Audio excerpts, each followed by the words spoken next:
आज केंद्र सरकार ने जनगणना कराने के साथ साथ जातिगत जनगणना कराने के निर्णय लिया है। राहुल गांधी जी, कांग्रेस पार्टी, खड़गे साहब सब यही कह रहे थे कि इस देश में जातिगत जनगणना जरूरी है, जिससे SC/ST का जो आरक्षण है वो आरक्षण उसकी जनगणना से अगर कम मिल रहा है तो उसको ज्यादा मिले। OBC जो है या बैकवर्ड क्लासेज जो जनरल के लोग हैं उनको कहाँ दिक्कत है, कहाँ उनको बजट का कैसे सदुपयोग हो, इस बात के लिए जातिगत जनगणना जरूरी है।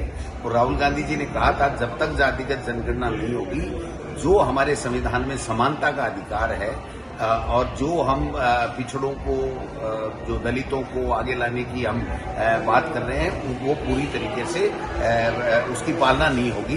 तो जो बीजेपी, जब राहुल गांधी जी जातिगत जनगणना की बात करते थे तो कहते थे ये तो अंग्रेजों की तरह फूट डोलो, राज करो, जातियों का जहर घोलना चाहते हैं, ये करना चाहते हैं। आज उनको राहुल गांधी जी की बात को मानना पड़ा, कांग्रेस पार्टी की बात को मानना पड़ा।